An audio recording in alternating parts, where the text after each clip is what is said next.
नमस्कार, राम राम। मैं हूं आपका अपना अमित कुमार। रात के 8 बज चुके हैं और कहानियों का जो सिलसिला है वो बिना रोके जारी है। तारीख होती है 16 जनवरी 2026। रात के करीब 9 बजे थे। सचिन अपनी नई नवेली दुल्हन को फोन करता है और कहता है कि आज रात मैं दोस्तों के साथ जो है पार्टी करूंगा, घर पर नहीं आ पाऊंगा, तुम खाना खाकर जो है सो जाना। पत्नी जो है बड़े प्यार से जवाब देती है, ठीक है, मैं भी थकी हुई हूँ, तुम आराम से एंजॉय करो। सब कुछ जो है सामान्य लग रहा था, लेकिन असली खेल जो है वो अब शुरू होना था। रात के करीब ठीक 11:30 बजे सचिन जो है दबे पांव बिल्कुल खामोशी से अपने घर में दाखिल होता है। उसने दरवाजे खोलने के लिए एक ऐसी तकनीक अपनाई थी कि घर के अंदर सो रहे इंसान को जो है भनक तक न लगे। लेकिन जैसे ही वो बेडरूम का दरवाजा खोलता है, उसके पैरों तले से जो है जमीन खिसक जाती है। जो मंजर उसकी आंखों के सामने था, उसकी उसने जो है सपने में भी कल्पना नहीं की थी। उसकी पत्नी बिस्तर पर अकेली नहीं थी, बल्कि दो लड़कों के बीच में गहरी नींद में सो रही थी और एक तीसरा लड़का वहीं कमरे में जो है टहल रहा था। सचिन का जो है खून खोल उठता है। वो चीखता है, मुझे शक तो पहले से ही था, आज अपनी आंखों से देख लिया। वो तुरंत अपना मोबाइल निकालता है और फिर अगले ही कुछ मिनटों में एक ऐसा कत्ल होता है जिसकी गूंज जो है पूरे सोशल मीडिया पर ट्रेंड करने लगती है। हर कोई हैरान था कि जिस शादी को महज 4 महीने हुए थे, उसमें से 3 नए आशिक कहाँ से आ गए। आखिर उस रात उस कमरे में ऐसा क्या हुआ था कि एक जो है पति जो है खूनी बन गया।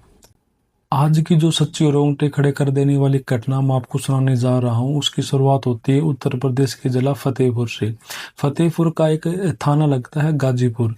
गाजीपुर थाना क्षेत्र का एक गांव लगता है महनपुर। महनपुर के रहने वाले राजकुमार चंदेल थाने जाते हैं। यह जुलाई 2025 की बात होती है। वे अपनी बेटी को साथ लेकर जाते हैं, जिसका नाम होता है श्वेता सिंह और रिया। बेटी भी साथ जाती और वह जो है फूट फूट कर रो रही थी। दोनों थाने पहुंचते हैं और थाने पहुंचने के बाद जो है सीधा उस लड़की के पिता जो होते हैं सीधा थाने में जाकर जो एसएसओ होते हैं उनसे कहते हैं कि साहब, मेरे ठीक घर के सामने एक घर है और वह उस घर में सचिन नाम का एक लड़का रहता है। वह लड़का मेरी बेटी को बहुत ज्यादा परेशान करता है और हद तो तब हो गई जब उसने मेरी बेटी के साथ जो है रेप जैसी घटना को अंजाम दिया है। जैसे ही पिता ने अपनी बेटी के सामने यह बात थानेदार होता है, उन्होंने कहा कि आप जो है लिख कर दे दीजिए, हम इस मामले की जो है कार्रवाई करते हैं। पुलिस ने जो है इस मामले में एक एप्लीकेशन ली और फिर जो है एक एफआईआर दर्ज करती है। एफआईआर दर्ज करने के बाद पुलिस ने उस लड़के यानी सचिन सिंह की गिरफ्तारी के लिए जो है दबिश देना शुरू कर दिया। आखिरकार जो है पुलिस को कामयाबी मिल जाती है। पुलिस जो ने उसे गिरफ्तार किया और गिरफ्तार करने के बाद जो है उसको जेल में भेज दिया। वह जेल चला जाता है और करीब जो है 2 महीने तक जो है जेल में रहता है। उसके बाद उसके परिवार के लोग जो होते हैं उसकी जमानत के लिए कोर्ट में अर्जी देते हैं, तो कोर्ट जो उसकी जमानत मंजूर कर लेता है और आखिरकार वह जो है जेल से छूट जाता है। जैसे ही वह जेल से छूटने के बाद अपने घर आता है, वह उसी लड़के के घर के सामने पहुंच जाता है जिसने महज 2 महीने पहले उस लड़की पर जो है रेप का मुकदमा दर्ज कराया था। वहां जाने के बाद जो है सबके सामने ही वह जोर जोर से चीख चीख कर कहने लगता है कि मैं तुमसे 4 साल से जो है बेहिंता मोहब्बत करता हूँ, तुमने और जो तुम भी जो है मुझसे बेहिंता प्यार करती हो, फिर भी जो है तुमने मुझे सलाह जो है जेल में डाल दिया और मुझे जो है जेल में क्यों डलवाया। 2 महीने मैंने तुम्हारे बिना कैसे काटे, शायद तुम्हें इस बात का जो है अंदाजा भी नहीं होगा। सविता सिंह और प्रिया जैसे ही यह बात सुनी, उसने लड़के को अपने गले, जो लड़का होता है उसको गले लगा लिया। गले लगाने के बाद उसकी माफी मांगी। जब माफी मांग रही थी तो वह माँ और परिवार के बाकी को लोग यह जो है सब बड़ा अजीब लग रहा था। ये सब देखने को मजबूर हो जाते हैं।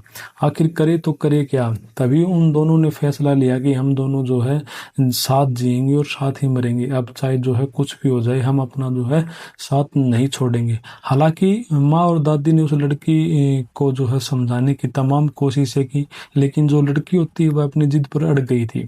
उसने साफ कह दिया कि अब चाहे कुछ भी हो जाए, मैं यहाँ नहीं रहना चाहती, तो मैं सचिन के साथ ही कहीं और चली जाती हूँ। जब वक्त ऐसे ही आगे बढ़ रहा था, तब घर वालों ने जो है किसी तरह से उनको जो है समझा बुझा कर जो मामला शांत कर दिया, क्योंकि अभी 2 महीने पहले इस परिवार को की जो है पूरे गांव में बदनामी हुई थी। जब लड़का जेल गया था तभी यह जो पूरे इलाके में जो है चर्चा का विषय बन गया था। परिवार वाले एकदम शांत हो जाते हैं कि आखिरकार करे तो करे क्या। इसी बीच सचिन सिंह और उसकी पत्नी श्वेता सिंह और प्रिया को एक मौका मिलता है, और वो मौका मिलते ही जो है दोनों जो है गांव छोड़कर भाग जाते हैं। सबसे पहले वो जो है जाकर शादी करते हैं। यह एक कोर्ट मैरिज होती है। कोर्ट मैरिज करने के बाद वो अपने घर नहीं पहुंचते, बल्कि यहाँ से सीधा वो गुजरात पहुंच जाते हैं। गुजरात जाने के बाद यह बात है लगभग सितंबर 2025 की है। वहाँ वे लगभग एक महीने के आसपास रहते हैं। सचिन वहाँ पर ऑटो वगैरह चलाता है और अपनी पत्नी का भी जो है पूरा ख्याल रखता है। एक महीना गुजर जाता है तो सचिन ने अपनी नई नवेली जो दुल्हन होती है उससे कहा कि अगर तुम्हें कोई एतराज न हो तो क्या क्यों न हम गुजरात से वापस अपने घर चलें। वह लड़की कहती है कि घर जाएंगे तो जो है परेशानी होगी, एक काम करते हैं कहीं दूसरी जगह रह लेते हैं। तब इन्होंने जो है अपना ठिकाना बनाया उत्तर प्रदेश के कानपुर में। कानपुर में एक जगह लगती है Roma new hitech city. Roma hitech city के अंदर लखन सिंह नाम के एक व्यक्ति से बातचीत करते हैं और कहते हैं कि हम आपके घर में जो है कमरा चाहिए। हमें ऐसा पता चला कि आप जो यहाँ पर जो है कमरा किराए पर देते हो। आखिरकार लखन सिंह ने जो है पूरी इंक्वायरी करने के बाद यह पता किया कि जो यह दोनों जो है पति पत्नी है। उन्होंने भी जो जरूरी और जो जरूरी कागजात लेने थे वो सब लेते और उसको जो है इनको एक कमरा जो है रेंट पर दे देते हैं। अक्टूबर 2025 से ये उस घर में रहना शुरू कर देते हैं। अपना पेट पालने के लिए सचिन सिंह ने कानपुर में भी ऑटो चलाना शुरू कर दिया। वह दिन भर ऑटो चलाता। लड़की जो है वह भी अब खुश थी और जो लड़का होता है वो भी बहुत ज़्यादा खुश था। अक्टूबर नवंबर और दिसंबर महीना जो है पूरा बीत जाता है। एक दिन अचानक बात जनवरी 2026 की है। इस लड़के ने अपनी पत्नी का मोबाइल देखा। जब उसने मोबाइल चेक किया तो उसमें जो है कुछ पैसों के ट्रांजैक्शन दिखाई देती हैं, यानी कि पत्नी के खाते में कुछ पैसे आए हुए थे। वह जो है अपनी पत्नी के पास जाता और उससे पूछता कि श्वेता, तुम्हारे खाते में ये पैसे कैसे आए हुए हैं? ये पैसे जो है किसने भेजे और कहाँ से आए हैं, क्या बात है? श्वेता ने जवाब दिया कि मेरी नानी ने भेजे थे, लेकिन सचिन जो है उसको कुछ अजीब लगा। जैसे नानी की बात आती है तो नानी के द्वारा भेजे गए जो है ये पैसे नहीं होते हैं। शायद उसने इस बात को कन्फर्मेशन करी। जब कन्फर्मेशन से यह पता चला कि जब पैसे कहीं जो ये पैसे हैं कहीं और से आए, उसने अपनी पत्नी पर जो है शक करना शुरू कर दिया। अब जब शक करना शुरू कर देता तो उसने वो एक फैसला करता है कि अब इसको मुझे देखना है कि वाकई में कुछ गड़बड़ तो नहीं है, फिर मेरे मन में ही कोई शक है। वह तारीख आती है 16 जनवरी 2026 की रात। लगभग 9 बजे के आसपास वह अपनी पत्नी को फोन करके कहता है कि श्वेता, आज मैं घर नहीं आऊंगा, तो अपना ख्याल रखना, खाना खा लेना और सो जाना। परेशान होने की बिल्कुल भी जरूरत नहीं है, मैं अपने दोस्तों के साथ पार्टी करना चाहता हूँ। जैसे ही पार्टी करने की बात आती है तो वह अरब जो है आराम से रुक जाता है। उधर जो पत्नी होती है उसके घर के ठीक सामने 3 लड़के रूम पे रहते थे। तीनों ही जो है इंजीनियरिंग के छात्र होते हैं। तीनों ही लड़के उसके कमरे में जाते हैं। 2 लड़के उसके साथ जो है बेड पर लेटे थे और एक लड़का जो है इधर उधर टहल रहा था। रात के लगभग 11:30 या पौने 12 बजे के आसपास का वक्त हो रहा था। इसी बीच सचिन सिंह जो सचिन सिंह होता है उसके घर में एंट्री होती है। उसे पता था कि दरवाजा कैसे बंद होता है और अपने आप कैसे खोला जा सकता है। उसने वही तक तरकीब लगाई और कमरे के अंदर जो है प्रवेश कर जाता है। उसने अपनी आंखों से इस दृश्य को जो देखा और उसके बाद फिर यहाँ पर जो है हंगामा शुरू हो जाता है। पत्नी जो तीनों लड़कों से कहने लगती है कि बहुत बड़ा बवाल हो जाएगा, इसको जो है रास्ते से हटा दीजिए, यानी कि इसको मार दीजिए। तभी लड़के भी जो है उसके साथ हाथापाई जो है करनी शुरू कर देते हैं। यहाँ सचिन जो है बड़ी चालाकी से काम लेता है और हाथ जोड़ते हुए कहता है कि भैया, मैं तुम्हें किसी को कुछ भी नहीं कहूँगा, तुम मुझे कुछ मत कहो, तुम मुझे परेशान मत करो, तुम जैसा भी कहोगे मैं वैसा ही करूँगा। इसी बीच में इस शोर की आवाज़ जो है सुनकर जो पास के में ही दूसरे रूम में जो लड़के होते हैं उन तक ये बात पहुंच जाती है और इसी बीच कोई जो है डायल 112 यानी कि पुलिस को फ़ोन कर देता है। जैसे ही पुलिस के पास सूचना पहुंचती है, पुलिस तुरंत प्रभाव से वहां पर आ जाती है और आने के बाद पुलिस इन तीनों लड़कों को, जो उनकी नई नवेली दुल्हन श्वेता के साथ थे और साथ में श्वेता और उसके पति सचिन सिंह, इन पांचों को अपनी हिरासत में जो है ले लेती है। हिरासत में लेने के बाद पुलिस इन्हें जो है सीधे कुलगांव चौकी ले जाती है। वहां ले जाने के बाद पुलिस ने पूरी तहकीकात की और बातचीत करना शुरू करते हैं। पुलिस ने पति और पत्नी को समझा और कहा कि तुम बिल्कुल भी परेशान होने की जरूरत नहीं है, अब तुम अपने घर चले जाओ। उन्होंने कहा कि रात बहुत ज़्यादा हो गई है, कोई दिक्कत नहीं, हम तुम्हें जो है घर छोड़कर आ जाते हैं। तीनों लड़कों को पुलिस ने अपनी हिरासत में लिया और सलाखों के पीछे डाल दिया ताकि उनसे जो है पूछताछ की जा सके और आगे की कार्रवाई की जा सके। उधर जो पति पत्नी है, पति पुलिस से कहता है कि साहब आप ही इसे जो है कुछ समझा दीजिए, वैसे हम लोगों ने जो है लव मैरिज की है, हम अपने घर से भाग के आए हुए हैं, ऐसी स्थिति में अगर हम घर वालों को यह बात पता चलेगी तो बहुत बड़ी ज़्यादा बदनामी हो जाएगी, आप ही जाकर मेरी वाइफ को कुछ समझा दीजिए। पुलिस वाले उस लड़की को घर के अंदर जो घर का अंदर कमरा था उसके अंदर छोड़ के जाते हैं और उसको समझा कर जाते हैं कि तुम अब ज़्यादा परेशान मत करना और कोई भी हल्ला या शोर शराबा मत करना और सब कुछ जो है शांति से निपटाने की कोशिश करना। इसी बीच में जो लड़का होता है सचिन सिंह, जब घर के अंदर प्रवेश करता है, कमरे के अंदर आता है, तो श्वेता सिंह वहां आराम से बेड पर लेटी हुई थी। लेटे लेटे ही वह गुस्से में कहने लगती है कि देख लेना, जैसे ही दिन निकलेगा उन तीनों लड़कों को तो मैं छुड़वा के ले आऊंगी, मुझे उसके पक्ष में ही गवाही देनी है, लेकिन इसके बाद जो है मैं तुम्हें नहीं छोड़ूंगी किसी भी कीमत पर। याद है ना, मैंने एक बार पहले भी तुम पर मुकदमा दर्ज करवाया था, तुम्हें जेल भिजवाया था, वो नौबत आने वाली है, तू जो है फिर से जेल जाएगा।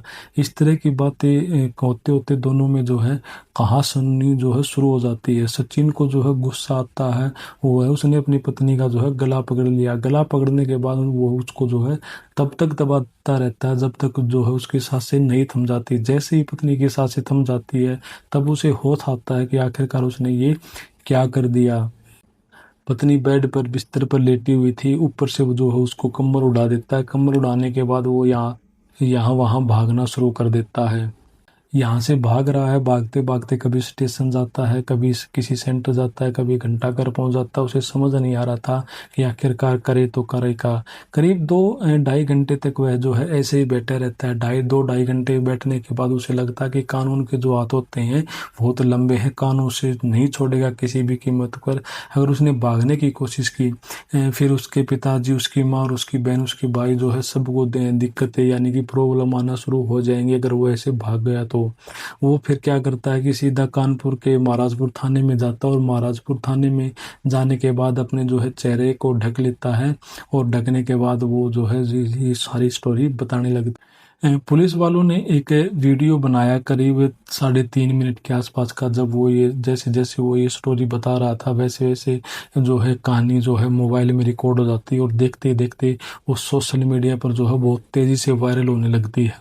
जैसे ही इस लड़की के परिवार वालों को यानी कि फतेहपुर यह बात पहुंच जाती है, फतेहपुर का जो थाना होता है गाजीपुर का गांव मोहन नगर होता है, वहां तक ये बात पहुंच जाती है। वो लड़की के पिता जो है थाने पहुंचते हैं। थाने आने के बाद एक जो है शिकायत दर्ज कराते हैं कि साहब जो ये लड़का है ना सचिन सिंह, इसने मेरी बेटी को जो है 10 लाख रुपए एक्स्ट्रा दहेज की मांग के चलते जो है मार दिया है। इस मामले पर जो है एफआईआर दर्ज कर लीजिए।